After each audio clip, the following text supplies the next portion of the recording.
around generational wealth, but what about generational health? That's what we are talking about here today on Sankofa Speaks, and I got a very special guest for you. My name is Krystal Taylor. I'm the CEO and founder of Urban Intellectuals, and empowering the people is what we do, and Sankofa Speaks is another way that we are doing that. But before I bring our special guest out, allow me to read her bio and introduce her properly. Krystal Taylor is a certified personal trainer and health and fitness leader with extensive experience in implementing health and wellness strategies that improve businesses' productivity and overall employee health, leading to successful resolutions. She's the founder and CEO of Fitness is Not a Game, a health and wellness and fitness company whose mission is to help women achieve a healthy lifestyle, balance at home, and in the workplace. There's so much emphasis on generational wealth. She focuses on generational health. As a wife and mother, she's passionate about helping women find a healthy balance, move off the scale and into the size of their dreams for good. With a strong expertise in training and love for fitness, she's able to provide the best programs for corporations that need help improving their company's quality. She has specializations in fitness, nutrition, weight management, and senior fitness. Krystal believes that anyone can reach their health and fitness goals by adopting a balanced lifestyle, not following fad diets. To change your body, you must change your mindset. If you can change your mindset, you can change your life. Krystal's determination to drive business productivity and women's health and wellness will continue to remain at the forefront of her mission. With that glorious introduction, allow us to welcome Krystal Taylor to the discussion. Hey, Hey, Krystal, how you y'all. doing? That was something. I was listening to it like, oh, who that? Who that coming? Who that coming? All right. So what?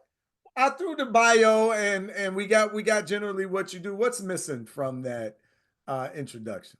Was missing from the intros. First of all, thank you all for having me here. It's always an honor because I know how much you adore and protect your people. So to be brought on, I don't take this lightly. So thank you for having me. But what's missing from that is that it is my absolute personal mission to help at least 1 million Black and Brown families change the trajectory of their family's medical histories because we're not predisposed to these preventable diseases. So that's what's not in the bio that I probably need to go ahead and add because that's my real deal mission.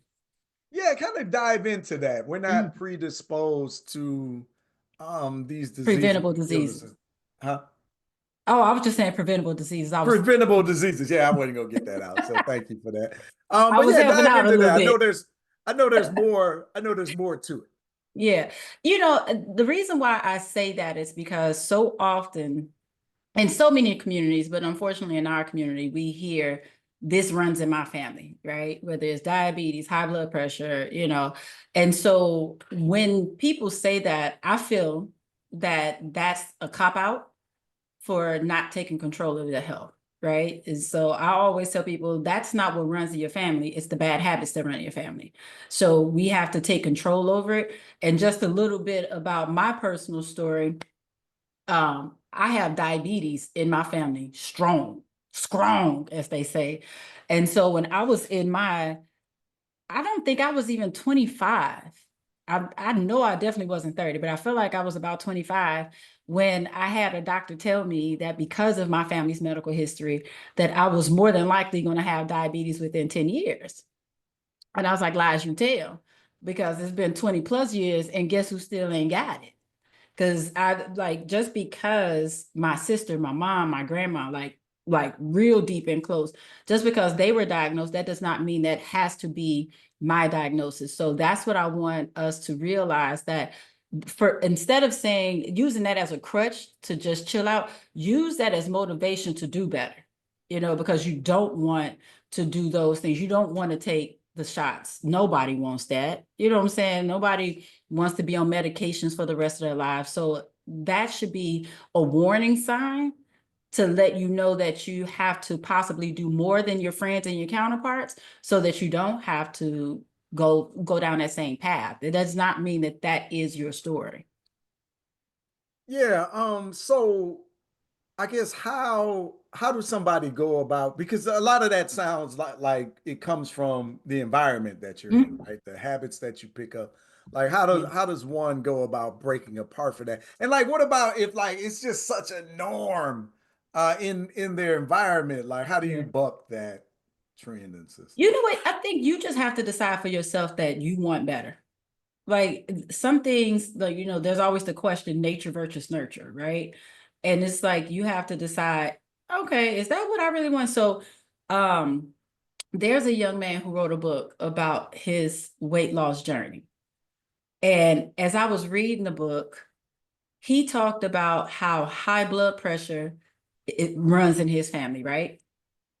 And the saddest thing that I have ever read in my life, and I know this young man personally, he was only, I think, 14, maybe 16 when he was diagnosed with high blood pressure. And he talked about how what they did as a family, they didn't change their eating habits.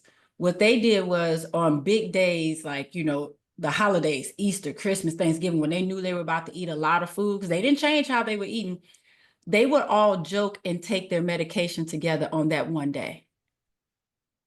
I was like, what? And he talked about how sad it was, and he realized that was the life that he did not want to live. Like instead of taking medications, what changes can we make? So you just have to get to a point where you are fed up and you're tired because your environment may not even support that.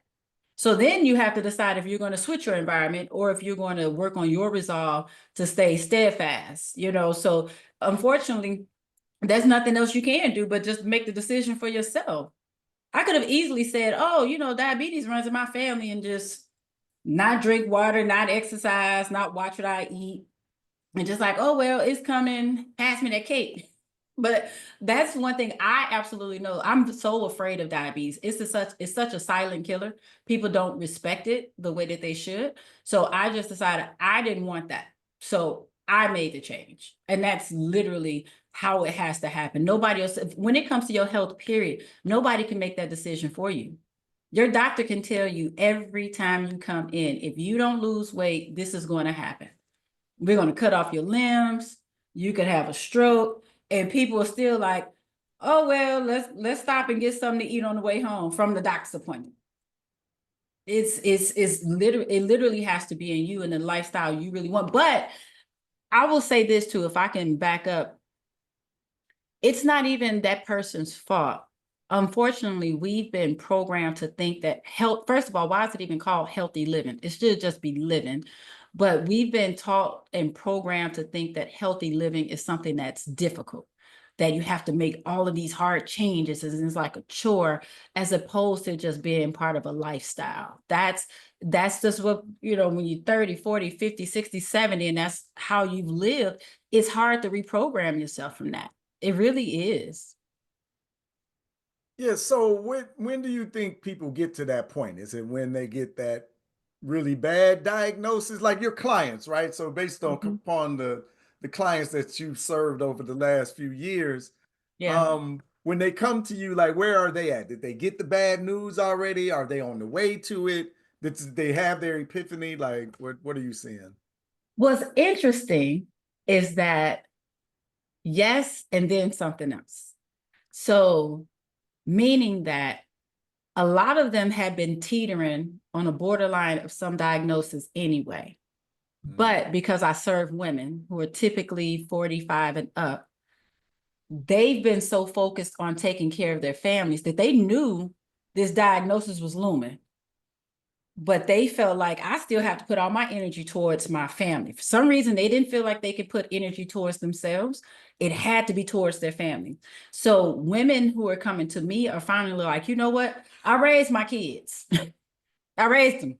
It's time for me to take care of me because now I want to live my life. I'm retiring in the next 10, 15 years, and I want to live my retirement, right? I want to enjoy my retirement. So it's like the health part had already been there. Most of them, it's not like they were like, I went to the doctor and they told me this is the first time I heard this. No, they knew it. Their families have already been diagnosed with it, but they were so focused on everybody else that they just put themselves. I used to call it the back burner, but sometimes we take ourselves off the stove. We're not even on the stove. We just focused on everybody else. So by the time they come to me, they feel like they have the time to take care of themselves because unfortunately they've been programmed again to believe that they should not be selfish, right? And put themselves first. But one, I don't believe selfish is a bad word. And two, I have a coach who says to me that how about we look at it as self-focused? You know, if you are the kind who loves to take care of everybody else, how can you take care of the people that you love if you don't take care of yourself first? Right? You know, like they always say on the plane, put your mask on first, and you can't pour from an empty cup. And all of that sounds good, but for a lot of women, it's still very hard to tell your loved ones, I can't right now because I'm doing something for me. Right. So it was just, is that's what I found. That's what I found because they're so busy. Like for me, I realized a long time ago that exercise was just, it was a non-negotiable for me, not just physically, but psychologically and emotionally for my mental health. So I had to start getting up at 5 o'clock in the morning to do my workouts before the family needed me. But not everybody can do that, you know, and not everybody has that, you know, I don't want to say discipline, but that was the decision I made because I knew that once the house woke up, I wasn't Krystal. I was mama. I was mama. So I had to put everything else to the side once everybody woke up. So I had to find time that was just for me. Yeah, but going to bed a little bit earlier, getting up a little bit earlier, everybody has that option. Or staying up a little bit later. What happened? You see me pull my microphone? Yeah, yeah. I'm like, you see, I'm like, what happened? What happened? That means I got something to say. We'll go on and say it.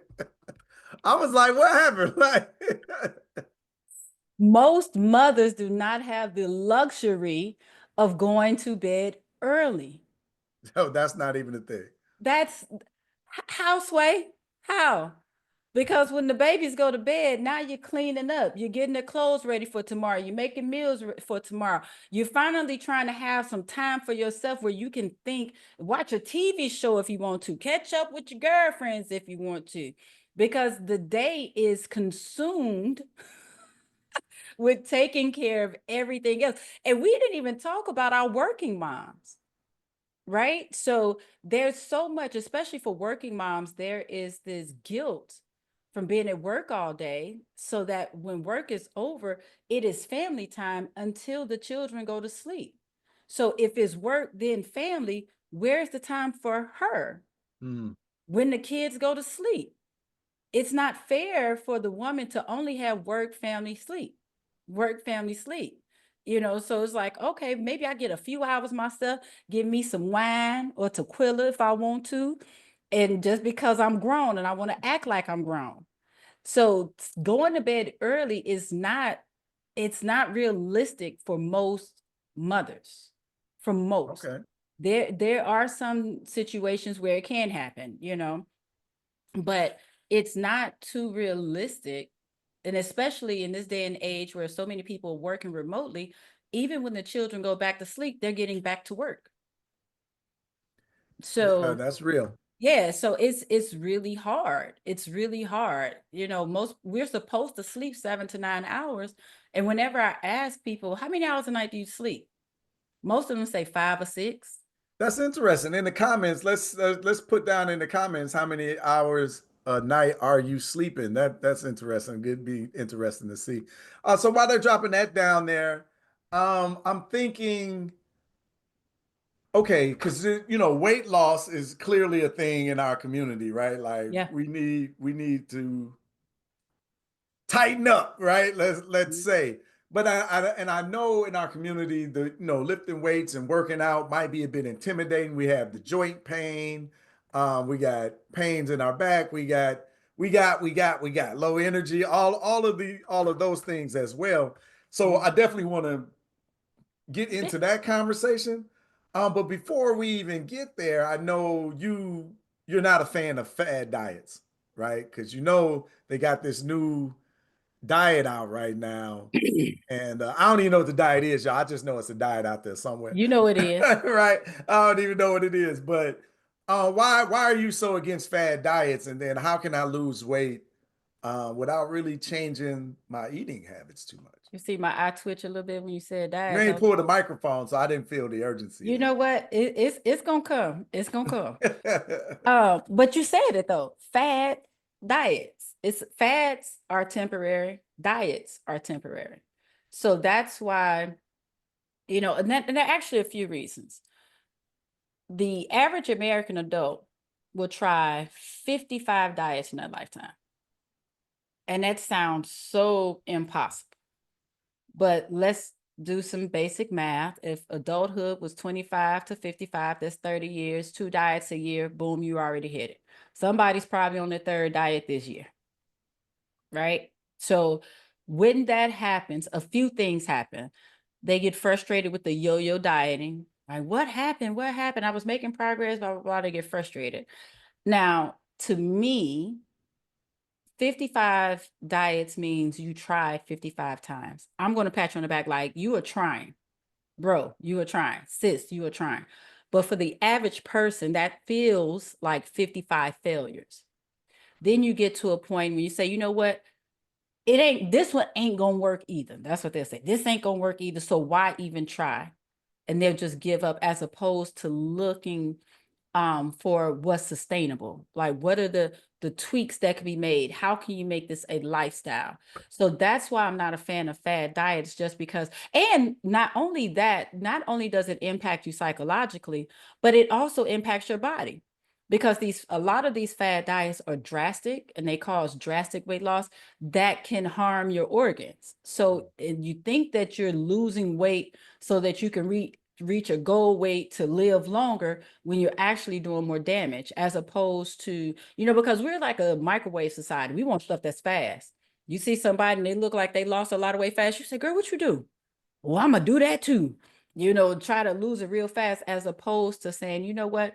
If I just make some tweaks, now see changes, they might seem like small changes right now, but if I stay with it, if I'm consistent, then all of those small changes and those small, so-called small wins, they'll add up. So we hear consistency is key all the time, but I tell people, in addition to consistency, you also have to have patience.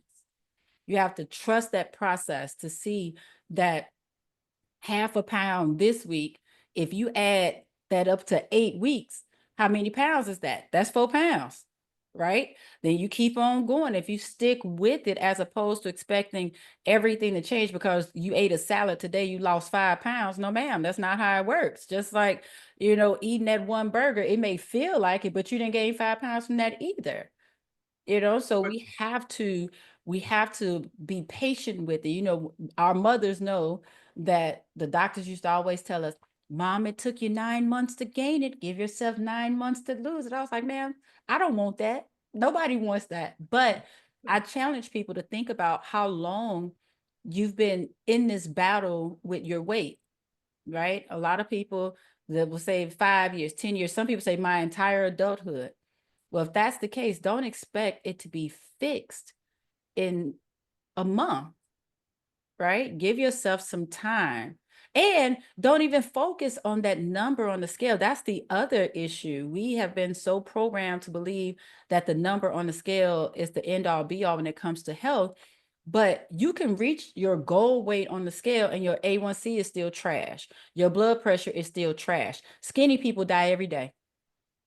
Every day. So let's focus more on our health as opposed to our weights. Well, even with before we pivot there, that's good. Put a pin in that.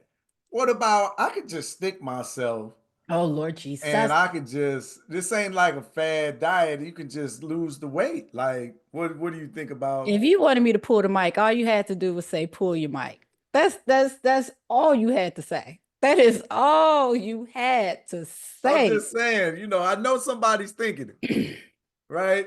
So, the weight is bad. I can just do what is it? Olympic, whatever it is. And I All them think that's things. only one of them. There's probably a few of them, right? There are a lot of them. So Oh, there's so much to say on that one. I need to start taking notes and write And down waist all the trainers. points I want to get to.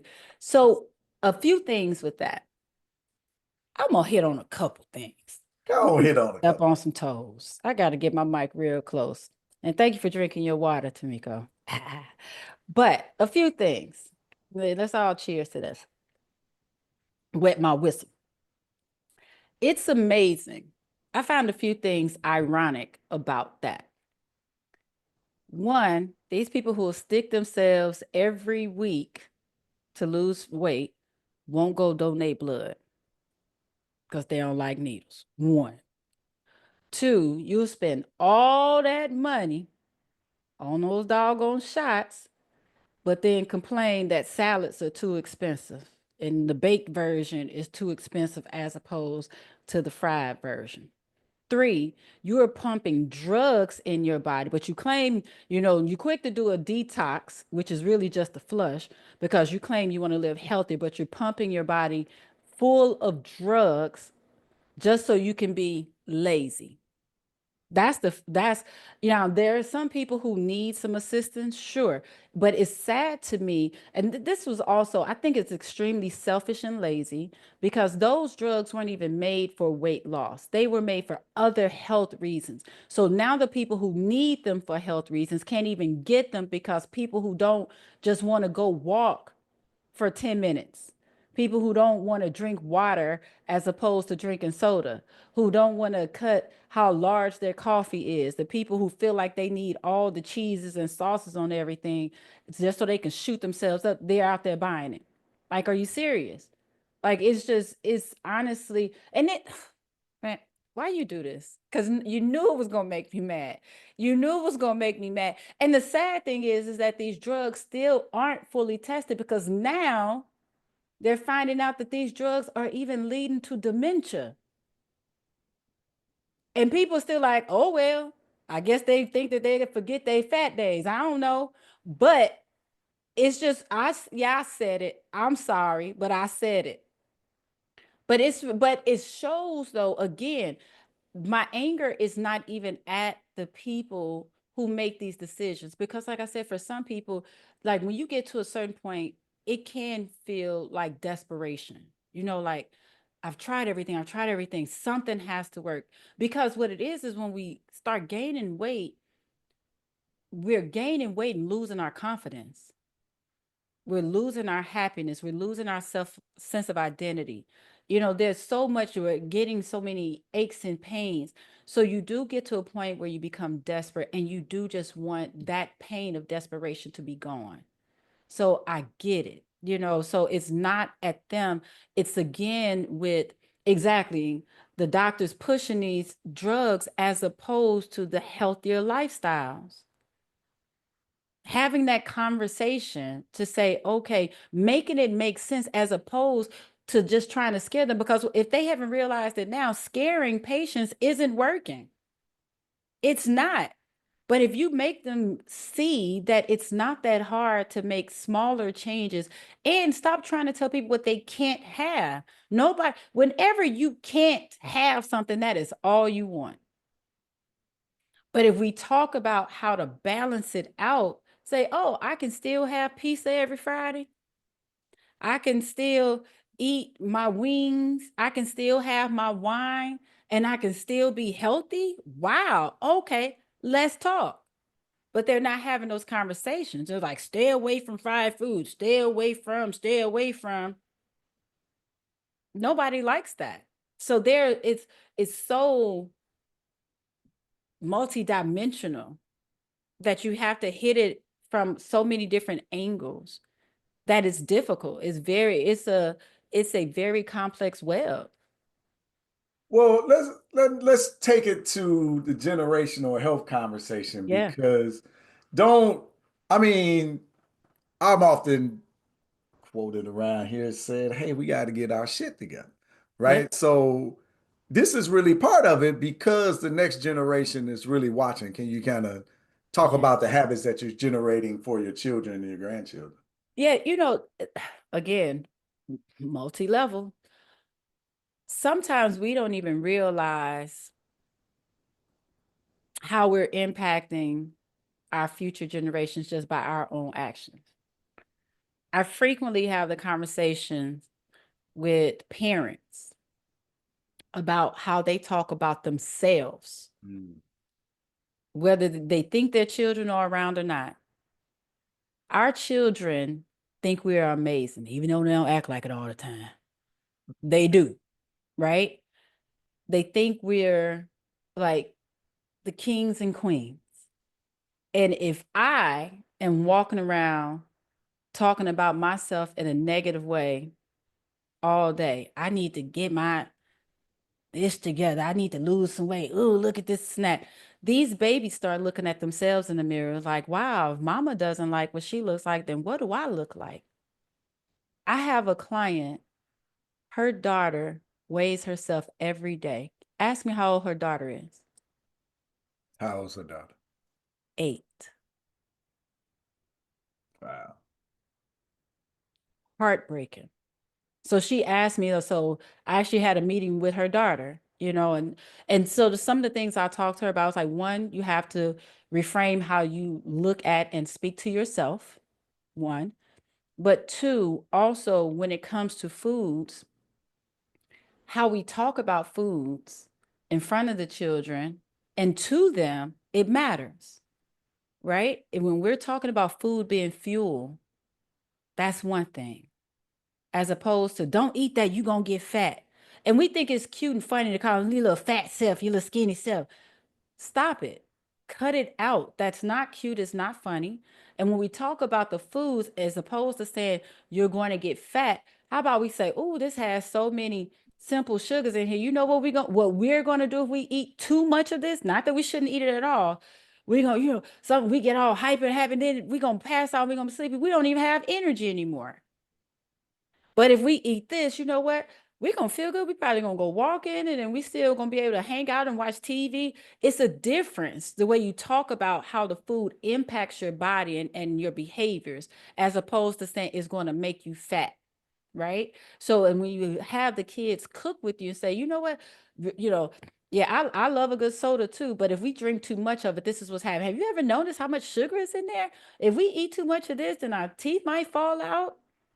But you know what we can do instead? How about we make this together, right? Ooh, let's make sure we have some good vegetables in there because nobody likes it when we can't use the bathroom, right? If we eat this, it's going to help us use the bathroom more, right? It's the conversations that we need to have as opposed to foods making you fat. We can't eat it that much because you're going to get fat. That's we're ingrained. And so that's why I say it starts with us, because how we talk about it for ourselves, how we view it, the children would naturally pick up on it just like they pick up on everything else. Yeah, I like that conversation, especially like tie in the foods and what you're eating to the ingredients and maybe Hmm. even the impact, right? So it's like, Yeah.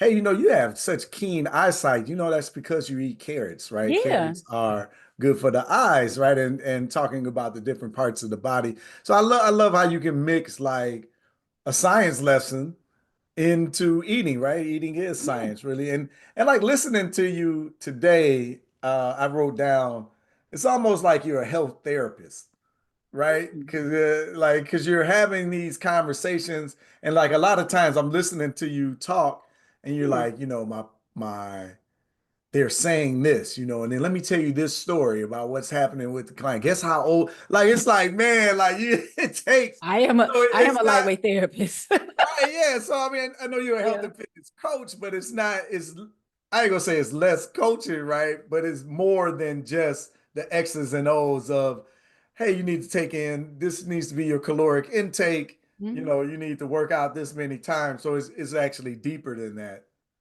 Yeah, and I'm that's interesting because that's why I don't tell people I'm a trainer, because it's way deeper than training. Training is the what. For me, I like to talk about the why. So I can tell you Spoken what like a to. therapist. Exactly. So that's why I say I guess it's deeper. I guess it's deeper because I can tell you what to do all day, every day. But if you don't understand why you're doing it, if that one thing I told you to do is missing, then you lost. But if we talk about why we're doing it and the decisions that we're making and how they impact us, it's easier for you to plug and play to say, oh, well, I don't have this today, but this also gives me the same benefits because we've already talked about it. So instead of this, I'm going to do that and I'm still stay on track. I love it. I love it. Okay, at this point in the conversation, I want to open up to any questions that the audience might have. You can drop it down in the comments or you can raise your Zoom hand and answer them. For those that are watching on the internets, as they say, you are listening to Sankofa Speaks. We're having a wonderful conversation with Krystal Taylor, who is our health and fitness therapist. Health and fitness coach around here, and we are visited live in the Zoom audience with our Urban Intellectuals VIP customers, and our members inside of the Sankofa Club, Sankofa Circle, and Sankofa Legacy Program. So now I want to open up to any Q&A questions that they might have. And Krystal, I know in the backdrop, I want you to be thinking about because I know at some point we got to talk about the exercise and the movement.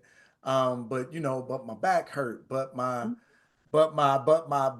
so modifications is what I'm thinking about. But all right, Tamiko, come on in and ask your question. Awesome. Well, I just want, first and foremost, I love you, Krystal. I love you. I love you.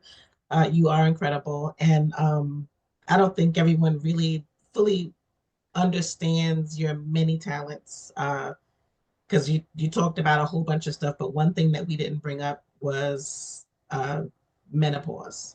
Mm. And I know you are totally empowering women with regard to being aware of it, and telling them the things that they should be doing. And just to share my personal story with regard to it, uh, you taking the step to I well, I guess you share that you taking the step to get on hormones Mm-hmm. helped me take the step, because I know many women on them, but not many women that are women of color, the Black women. Mm-hmm. So you seeing a sister uh, say nope, like this is something that you should really consider and do. It holds weight, because we hear all of the horror stories, we hear all of the bad stuff, but we don't really hear about the benefits. And so I don't know if you want to weigh in on. Yeah, and you know what? The thing about it, and let's be clear, I was adamant that I would never get on hormones. But the reason why was because I chose to no longer put any synthetic hormones in my body for the last, oldest son's 26, so what, 26 years? Somewhere around there. It wasn't until I found out that there were bioidentical hormones that were natural, that were made from yams, that worked with my body. That was when I first started to even consider it, right? Because yes, the symptoms, the menopause symptoms, baby, and they will make you almost want to do anything to relieve those symptoms. But I still knew that at the end of the day, that the synthetic ones would probably do more harm in the long run than what I was experiencing in the short term. So with those, with the bioidentical, I get the pellets. They were absolutely needed for me because all of these things that we talked about, you know, I am a personal trainer. I work out 6 days a week. I drink a gang of water. I do practice mindfulness and, watch what I eat, listen to my body as far as what I'm eating. And there were things that just still were not aligned. They just weren't. So that's when I said, okay, let me go ahead and look into them. And I'm just glad that I did because they were definitely a game changer. And so I always tell people that when it comes to anything, there's a difference between paying and investing, right? So you pay for things that are gone like that, right? But investments last. And so when it comes to our health, I was like, I had to invest in my health. So, and to add to this, things we didn't talk about, the things I invest in that I will not give up, in addition to my hormones, is also my therapy. That is an investment in my mental health. Those are two things. And I invest in swimming lessons because not only is it for my physical, but it's also for my mental, right? So we have to think about those things as, because we pay for a lot of stuff.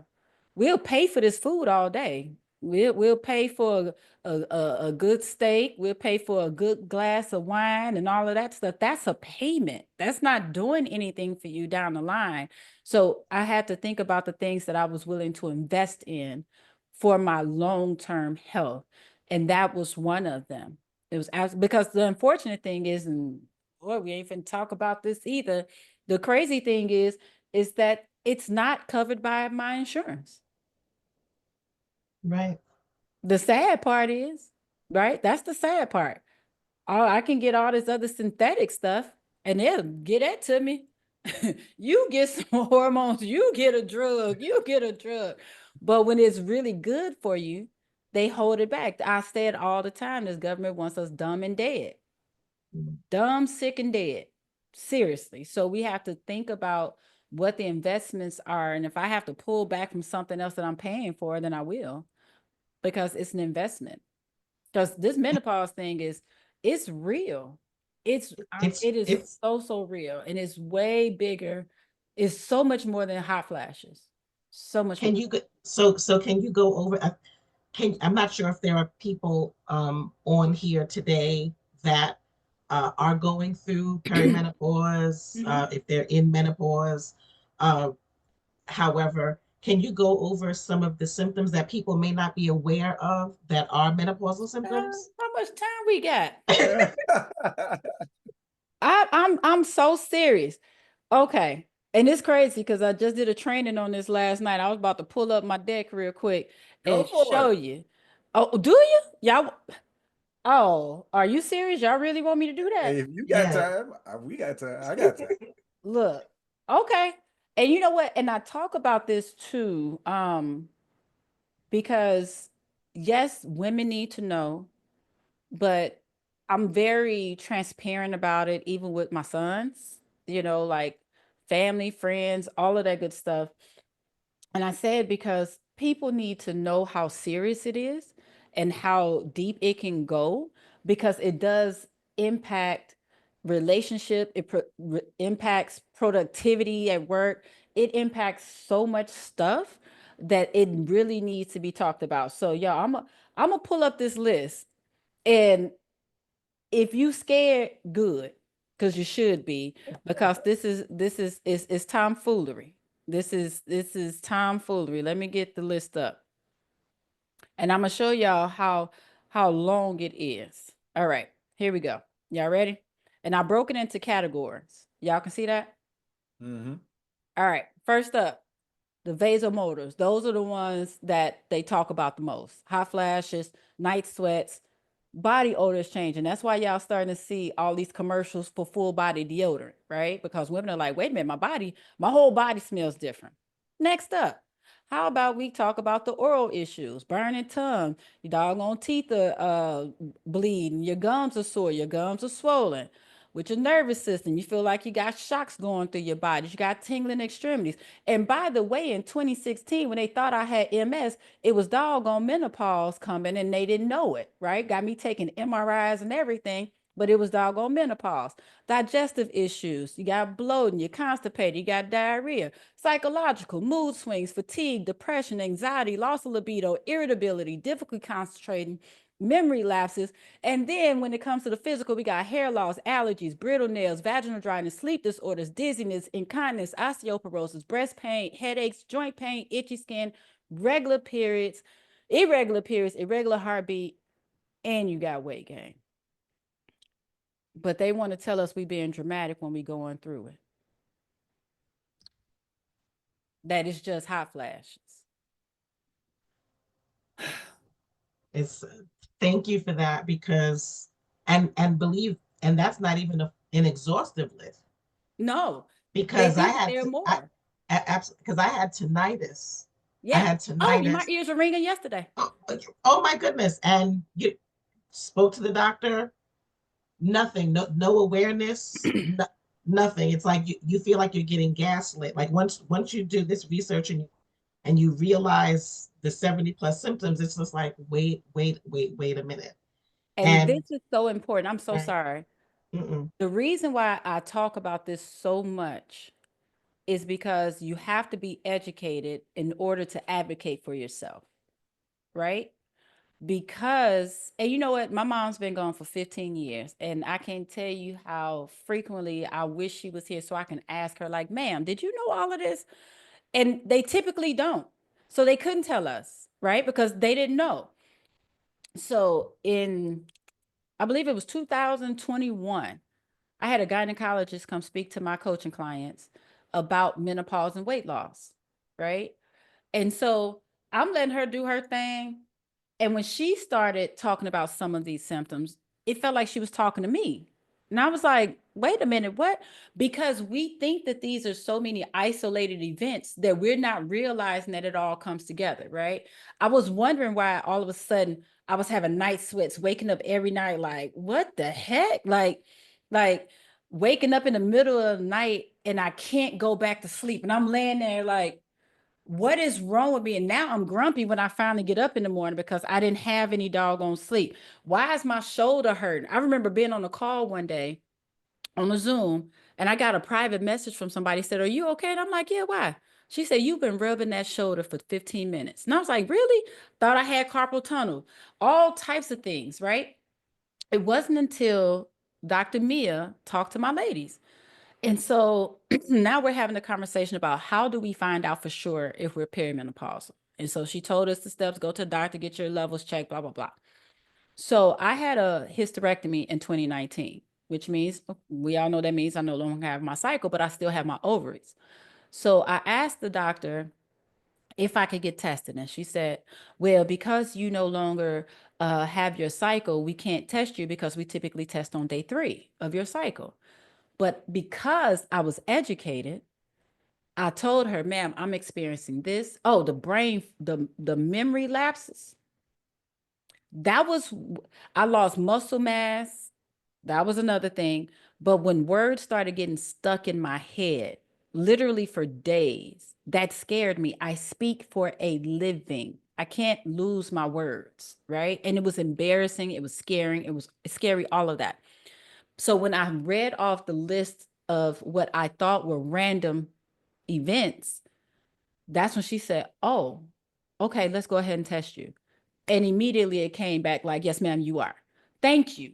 Because, oh, and this is something else too. When we don't know what's going on with us, we feel crazy.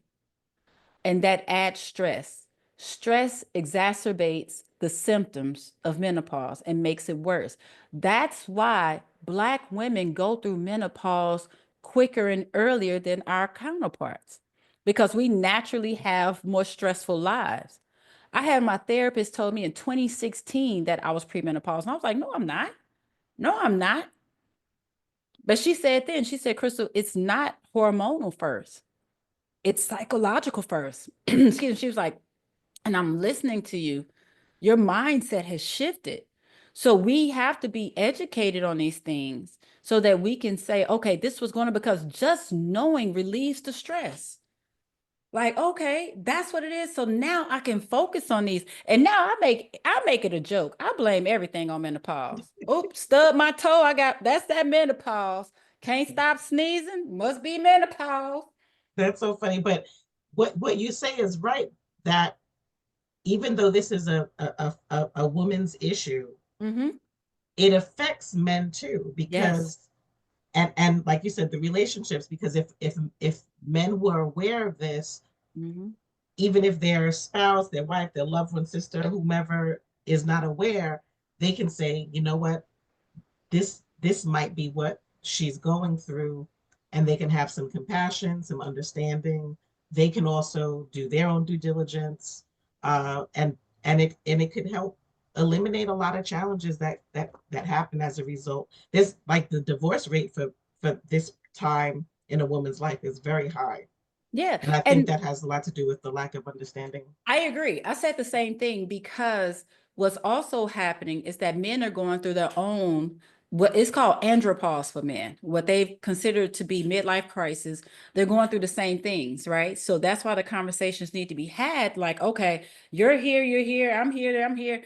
How do we stay aligned? You know, because there were times where I couldn't stop crying and I didn't know why.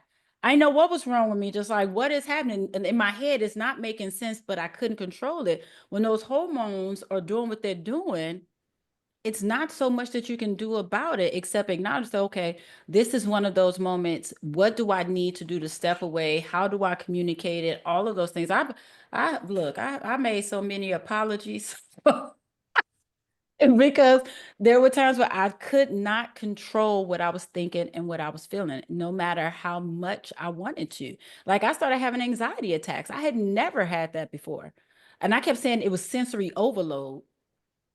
And then it turns out it was anxiety because it was like if I was sitting, I hear everything. I hear the clocks ticking. I hear the different conversations. I hear the hums of the refrigerator. I hear everything and it becomes too much. So that's why people know I'm real quick now. If I'm in a group setting, a lot of times I just have to walk away because it becomes too much. I need to reset and recalibrate my energy levels because it's too much for me now. And I didn't used to be that way, but I am now. That's why it's like sometimes I just need quiet. I just shh, shh, shh. And I've already had sensitive ears.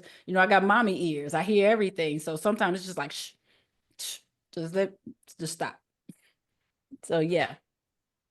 Thank you for asking that question. You're welcome. And then one more thing, Mm-hmm. the so talking about menopause and okay, we see those symptoms that you mentioned, plus the others, uh, the impact it can have on your work and relationships. Uh, talk about if you could get talk about the some of the reasons beyond just those reasons, the side effects, why maybe a woman should consider um, supplementing and getting on it. Because, and I say that to say there are benefits. Uh, for 400,000 women every single year die of heart disease Mm-hmm. versus 40,000 women who die of breast cancer, right? Mm-hmm. The fear with hormones, especially in the Black community, is breast cancer or getting some type of cancer. Mm-hmm. But they're not aware of that 400,000 women dying of heart disease, and they're not aware of the connection of the diminished estrogen, the lack of estrogen is actually causing that increase. Can you elaborate a little bit more on that? Yeah, and that's so. Were you at my training last night, girl? Cause I'm like, shit, we talked about that last night too. But like I'm doing like it's a mini training. But yeah, it's like when our estrogen levels are changing, it is impacting our heart, it's impacting our liver, it's impacting our kidneys. What also happens, and we didn't talk about this either. I mentioned osteoporosis, but we also have to make sure that we're paying attention to our bone density because then as we're falling, we're more susceptible to falling and not healing, right? So it's not just about and what, oh, it's not just estrogen. That's the other thing. They only talk about estrogen, but you got your progesterone. And guess what, ladies? Also testosterone. They don't talk about that too often. Like I'm actually on testosterone. It was my testosterone levels that had dropped, right? So we have to make sure that we are taking care of all of those things because it does impact your body overall and your overall health, right? So it's not just about um just about the symptoms and your moods and all of that, but it can, if we're not protecting our hormone levels, it can decrease our life expectancy. Yep. Excellent. Excellent. All right. Yeah, that was deep. Nicole said, can she get those copy of those slides, or do you have like how can they want to follow up, they want to get more on the menopause, but I know Gregory had his hand up. Brother Yes. Gregory, did you have a question? I don't know if it's a question or a comment, but first I'm going to start off with the compliment. And that is, I really want to thank UI and Ms. Krystal for coming on and sharing this knowledge. I know there's a lot of focus on women, but I think you said something about knowing. It's half of, half of it. Even when I look at my situation as relates to diabetes and being a retired military, it was easy for me to get up and exercise until somebody said I had to. Now I find out I really got to find the discipline to do, but I never really accepted why when it came to medical. Before it was like habit and for my physical being or presentation in physical. But then it became my why has changed and I have not addressed that. So that's what I got out of here right now. Why are you doing this? I always say, well, I'm gonna be 100. But I never addressed, what I'm going to need to do and why I need to do these things if I really plan on being 100. That part. I'm addressing my why now from this session.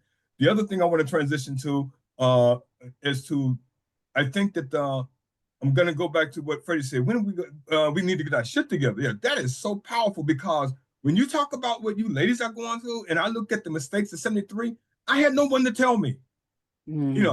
How to deal with it. I knew that I came to understand, well, this monthly cycle comes in, but I never knew the knowledge behind it as to the why, or even to be tolerant and to be understanding as it relates to the female. And then fast forward into the menopause, I got 5 grandsons. I got to have a talk with them just based on this session to say, hey, there's some things that you're going to need to consider and to take into account when these mood swings come, even at a younger age for that monthly cycle. And then for that elderly period when they go into menopause, you need to be understanding in those things. And I think those are things that needs to be addressed so that we will have an opportunity to get our shit together. I love that, Mr. Gregory. And I'm going to add to Mr. Gregory, vanity is not a bad word either. If you want to look good, and if that's why you work out, then do it. I have a client when she came to me, when she first started working with me, I think she was 65. And I said, well, what are your goals? And she said, I want my friends to be jealous of me. Yes, ma'am. Say less. Say less. Say less. So there's nothing wrong with that. It's good that we see the bigger pictures too. The goal of being 100 and not just being 100, but still being healthy and active. Yes. Still being able to play with your great grandkids, still getting out there and working in your yard, driving, being able to make decisions for yourself. That's an amazing why, but it's still okay to say, I want to be 100 and look like I'm 80. It's okay to say that. That's what It I'm is talking about. absolutely okay to say I that. want to wake up, and not only wake up, I want to be able to get up, but I want to be able to wake up, get up, and be active. Yeah. That part. I just talked about that the other day with us working out now is not for today. It's for the next 10, 15, 20 years. I have one of my clients, she is goals, 77. And she was at the grocery store and she had a case of water. And of course, the young man came over like, do you need me to get that for you? And she said, I don't need you to, but you can. I will receive your chivalry, but I'm still able to carry my own groceries, and that was one of her goals. So that's a good thing. Absolutely. Because it does change as we get older. And that's why I tell people, I don't come to me if all you want to do is get snatched. Ma'am, I'm not for you. But if you want to talk about how we can do these things, like you said, get out the bed and not have to rock, don't have to lay there like 15 minutes to get the energy to be able to get up, sit up, stand up, that's the goal. That is the goal. Well, again, thank you. Thank you very much. Thanks. Thank you, good brother. Appreciate the question. Thank you for being here. And I appreciate the comments as well. Yeah, that was good. Krystal, you want to for Mr. Gregory, you want to tell him Pop's story? Because you Oh, know how he shoot, be like, which one? Look, how you feel about well, go ahead. Go take it. which part? Because when I just said get up, sit up, stand up, that's one thing I love about Pops, Mr. 95, is that one of the things that he does to test himself, and he loves to say, watch this, Krystal. He'll put his hands out and he'll stand up with no help, right? And he'll see how many times he can do that.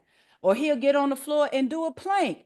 There are people who are 45 who can't do planks and will hold it. You know, that's that thing. And so I tell Pops all the time, I say, look, nobody believes that you're 95.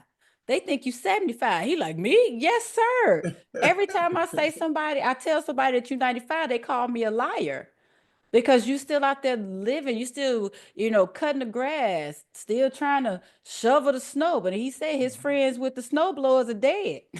So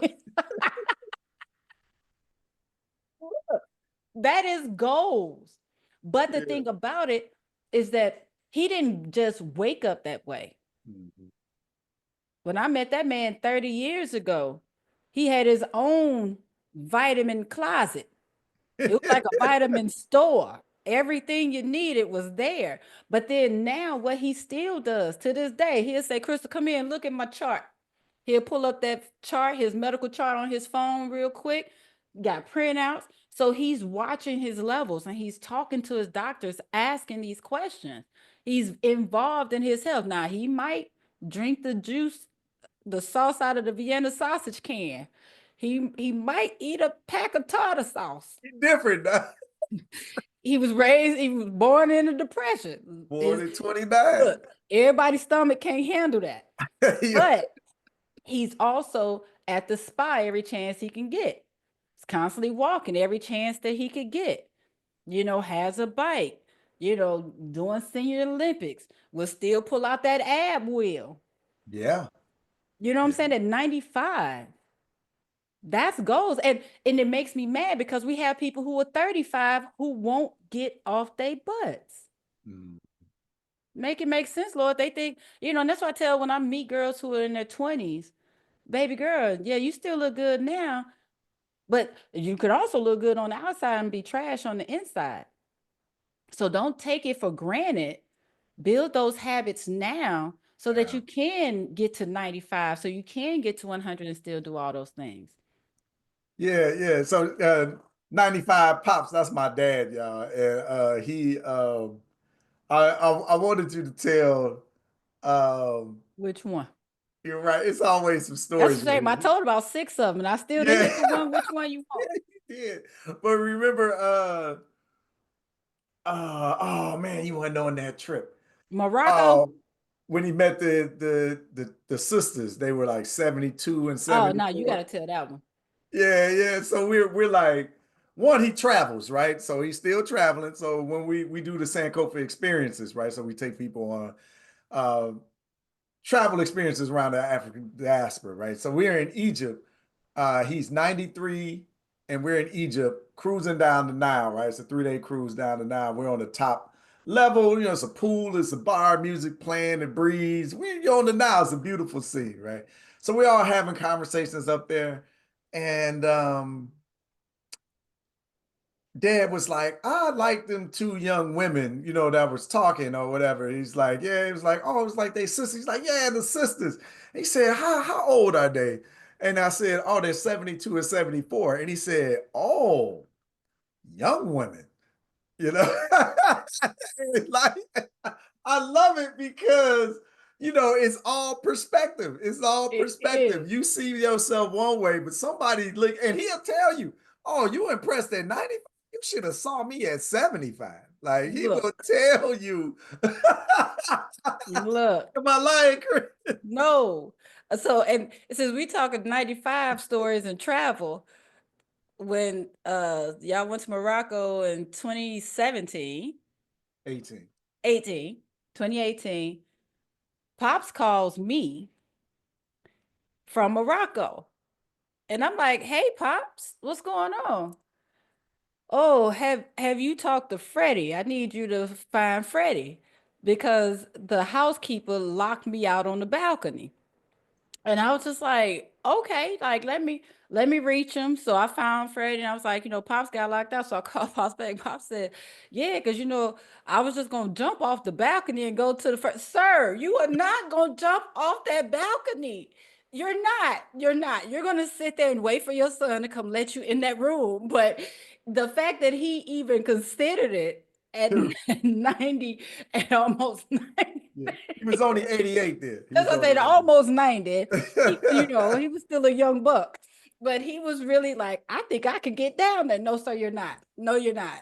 Yeah, No, you're I not. put it this way, y'all. I wouldn't have jumped, right? Like I wouldn't have jumped 10 years ago. I wouldn't have jumped 20 years ago, right? But what's even funnier about that, like he's young in the mind, right? Young He spirited. likes to continue learning and thinking. So he called on his From his Apple Watch Apple Watch.